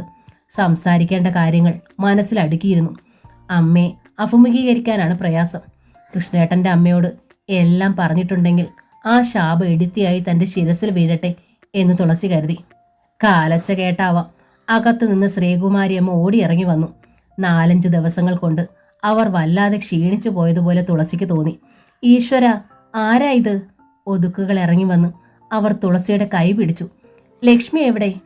അമ്മ ഒന്നും അറിഞ്ഞിട്ടില്ലെന്ന് തോന്നുന്നു. അതവളുടെ ശ്വാസതാളം നേരെയാക്കി. കൃഷ്ണേട്ടൻ വന്നില്ലേ? തുളസി ചോദിച്ചു. വന്നു, നിഷ്കളങ്കമായ മറുപടി. ലക്ഷ്മിയെ കൊണ്ടുവന്നില്ല. എന്തേ എന്ന് ചോദിച്ചിട്ട് ലക്ഷ്മി കുറേ നാൾ വീട്ടിൽ നിൽക്കട്ടെ എന്ന് പറഞ്ഞുള്ളൂ. കിള്ളി കിള്ളി തിരക്കിയിട്ടും പിന്നെ ഒരക്ഷരം മിണ്ടിയില്ല. പിറ്റേന്ന് രാവിലെ ജോലിസ്ഥലത്തേക്ക് പോവുകയും ചെയ്തു. തുടർന്ന് ആ അമ്മ കരയാൻ തുടങ്ങി. എന്തേ മോളെ കാരണം? എന്തേ ലക്ഷ്മി അവൻ കൊണ്ടുവന്നില്ലല്ലോ? നിന്റെ അച്ഛൻ വിടാത്തതാണോ അതോ ലക്ഷ്മി വരാഞ്ഞതാണോ? അതുണ്ടാവില്ല എന്ന് എനിക്കറിയാം. ഇവിടെ നിന്ന് കൊതി മാറിയിട്ടില്ലെന്ന് പറഞ്ഞിട്ട് പോയവളാ. എനിക്കൊന്നും മനസ്സിലാവണില്ല. കുട്ടിയെങ്കിലും എന്നോടൊന്ന് തുറന്നു പറയേ. 2 ദിവസമായി ഞാനിവിടെ തനിച്ചാ മോളെ. തുളസിക്ക് എന്ത് പറയണമെന്നറിയില്ലായിരുന്നു. ലക്ഷ്മി വല്ലതും പറഞ്ഞയച്ചോ? ശ്രീകുമാരിയമ്മ ചോദിച്ചു. ലക്ഷ്മി ഏട്ടത്തി വരാഞ്ഞത് കൃഷ്ണേട്ടൻ വന്ന് കൂട്ടിക്കൊണ്ട് പോരാഞ്ഞതുകൊണ്ടാ. അവൻ എന്തേ വരാതിരുന്നത്? അതേക്കുറിച്ച് ലക്ഷ്മി ഒന്നും പറഞ്ഞില്ലേ? ഞാൻ ചെന്ന് ലക്ഷ്മി ഏട്ടത്തിയോട് തിരക്കാം. തിരക്കിയാൽ പോരാ. യാചനാഭാവത്തിൽ ശ്രീകുമാരിയമ്മ തുളസിയുടെ കൈ പിടിച്ചു. ലക്ഷ്മി ഇങ്ങ് കൂട്ടിക്കൊണ്ടുവരണം. അവൻ വന്നില്ലേ അച്ഛാ? വരണ്ട. ഈ വീട്ടിലെ കാര്യങ്ങൾ ഞാനാ തീരുമാനിക്കണതേ. ഞാൻ വരാമമ്മേ. തുളസി അതേപടി തിരിഞ്ഞു നടന്നു. ഇന്ന് കഴിയില്ലേ അച്ഛാ, നാളെയെങ്കിലും വരണേ, പിന്നിൽ നിന്ന് ശ്രീകുമാരിയമ്മ വിളിച്ചു പറഞ്ഞു. തുളസി വീട്ടിലെത്തിയപ്പോൾ ഉമ്മറത്തോണിനരികിലിരുന്ന് അമ്പിളിക്കുട്ടി രാധുവും ഏങ്ങലടിച്ച് കരയുന്നുണ്ട്. എന്താ മക്കളെ? തുളസി തിരക്കി. അമ്മ ലക്ഷ്മിയേട്ടത്തെ അടിച്ചു. കരച്ചിലിനിടയിൽ രാധിക പറഞ്ഞു. ചട്ടുകം പഴിപ്പിച്ച് കൈത്തണ്ടയിൽ ചൂട് വെച്ചു. തുളസി ഞെട്ടിപ്പോയി. അവൾ ഓടി അകത്തേക്ക് കയറി. നടുവകത്തെ തറയിൽ അഴിഞ്ഞുലഞ്ഞ മുടിയോടെ വീണ് കിടക്കുകയാണ് ലക്ഷ്മി. കൊല്ലും നിന്നെ ഞാൻ. മുടി അഴിച്ചിട്ട് നിന്ന് ശാരദ ലക്ഷ്മിയുടെ തുടക്കിട്ട് ആഞ്ഞൊരു ചവിട്ട് കൊടുത്തു. നീ ഒരെണ്ണം എനിക്ക് വേണ്ട. വടക്കേ മാരാത്ത് ഇങ്ങനെ നശിച്ചൊരുത്തി വേണ്ടടി. താനെ വല്ല ആറ്റിലും ചാടി ചത്തില്ലെങ്കിൽ നിന്നെ ഞാൻ ഇവിടെ ഇട്ട് ചവിട്ടിക്കൊല്ലും. വീണ്ടും അവർ കാലുയർത്തി. അമ്മേ! തുളസി ആ കയ്യിൽ പിടിച്ചു. ദേഷ്യം മുഴുവൻ അറിഞ്ഞിരിക്കണടി. ശാരദ അലറിക്കരഞ്ഞു. കൃഷ്ണചന്ദ്രൻ ഇവളെ ഉപേക്ഷിച്ച് തിരികെ കൊണ്ട് വിട്ടതാണെന്ന് ചോദിച്ചപ്പോൾ ഈ ഒരുമ്പെട്ടവൾ പറഞ്ഞത് അവൾക്ക് വയറ്റിലുണ്ടെന്നാ. ഞാൻ ചാവൂ. ഞാൻ ഈ വീടിന് തീ വെക്കും. ശാരദയുടെ മെലിഞ്ഞ ദേഹം വിറച്ച് വിറച്ച് തുളസിയുടെ കൈകളിലേക്ക് തളർന്നു വീണു. തുലാഭാരം എന്ന നോവലിന്റെ ഈ ഭാഗം ഇവിടെ പൂർണ്ണമാവുകയാണ്. അടുത്ത ഭാഗം ഉടൻ തന്നെ അപ്ലോഡ് ചെയ്യുന്നതായിരിക്കും. താങ്ക്